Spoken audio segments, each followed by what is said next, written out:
ನಮಸ್ಕಾರ ವಿದ್ಯಾರ್ಥಿಗಳೇ, welcome to Smile Talk paramedical channel. Friends, ನಮ್ಮ ಒಂದು ಬಿ ಪಿ ಟಿ ಮತ್ತು A H S B P U ವಿದ್ಯಾರ್ಥಿಗಳು, ಎ ಎಚ್ ಎಸ್ ಅಂತಂದರೆ B S C M L T, B S C O T, B S C dialysis, cardiac technology, transfusion technology, radiology ಈ ಥರ ಒಂದು ಕೋರ್ಸ್ಗಳನ್ನು ಮಾಡಲಿಕ್ಕೆ ಬಯಸಿರುವಂಥ ವಿದ್ಯಾರ್ಥಿಗಳಿಗೆ ಅಪ್ಲಿಕೇಶನ್ಸ್ಗಳನ್ನು ಯಾವಾಗ ಕರೀತಾರೆ? ಯಾಕಂದರೆ ಅಪ್ಲಿಕೇಶನ್ ಕರೆದಿದ್ದಾರೆ, ಆಲ್ರೆಡಿ ರ್ಯಾಂಕ್ ನಂಬರನ್ನು ಕೂಡ ಕೊಡಲಾಗಿದೆ. ಆದರೆ ಒಂದಷ್ಟು ವಿದ್ಯಾರ್ಥಿಗಳು ಏನಂತಂದರೆ ನಮಗೆ ಅಪ್ಲಿಕೇಶನ್ ಯಾವಾಗ ಕರೀತಾರೆ ಅಂತ ಕೇಳ್ತಾ ಇದ್ದಾರೆ. ಬಟ್ ಅಪ್ಲಿಕೇಶನ್ ಕರೆಯೋದು ತುಂಬ ಸಾಧ್ಯವಾಗುವುದಿಲ್ಲ, ಯಾಕಂದರೆ ಆಲ್ರೆಡಿ ತುಂಬ ಲೇಟ್ ಆಗಿದೆ. ಅಪ್ಲಿಕೇಶನ್ ಕರೆದರೆ ನಿಮ್ಮ ಲಕ್ಕು. ಕರೀಲಿಲ್ಲ ಅಂತಂದರೆ ಯಾರೆಲ್ಲ ಈಗ KCET ಒಳಗಡೆ ಅಪ್ಲಿಕೇಶನ್ ಹಾಕಿದ್ದಾರೆ, ಇಂಜಿನಿಯರಿಂಗ್ ಇರ್ಬೋದು, BS ನರ್ಸಿಂಗ್ ಇರ್ಬೋದು, ಅಗ್ರಿಕಲ್ಚರ್ ಇರ್ಬೋದು, ಅಂಥ ವಿದ್ಯಾರ್ಥಿಗಳ ಒಂದು ರ್ಯಾಂಕ್ ನಂಬರನ್ನು ಆಲ್ರೆಡಿ ಬಿಡಲಾಗಿದೆ. AHS ಮತ್ತು BPT ಎರಡೂ ರ್ಯಾಂಕ್ಗಳನ್ನು ಕೊಡಲಾಗಿದೆ ಅಂಥ ವಿದ್ಯಾರ್ಥಿಗಳಿಗೆ.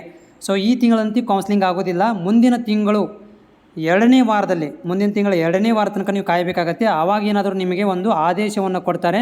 ಸೊ ಅಲ್ಲಿ ತನಕನೂ ನಾವು ಕಾಯಬೇಕಾಗತ್ತೆ. ಅಲ್ಲಿ ತನಕನೂ ಕೂಡ ನಾನು ನಿಮಗೆ ಲೈವಲ್ಲಿ ಬರ್ತೀನಿ. ನೀವು ಟೆನ್ಷನ್ ತೊಗೊಳ್ಳೋಂಥ ಅವಶ್ಯಕತೆ ಇಲ್ಲ.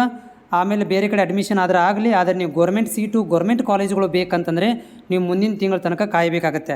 ಯಾರು BPT AHS ಮಾಡಬೇಕಂತ ಇದ್ದೀರಿ, ಗೌರ್ಮೆಂಟ್ ಫೀಸಲ್ಲಿ ಅಂದರೆ 10,000 ರೂಪಾಯಿ ಫೀಸಲ್ಲಿ ಅಡ್ಮಿಷನ್ ತೊಗೋಬೇಕಂತಿದ್ದೀರಿ, ಅವರು ಇನ್ನೂ ನೀವು ಕಾಯಬೇಕಾಗತ್ತೆ. ಯಾಕಂದರೆ ಇನ್ನೂ ಕಾಲೇಜ್ ಸ್ಟಾರ್ಟ್ ಆಗೋದು ಇನ್ನೂ ಲೇಟ್ ಇದೆ.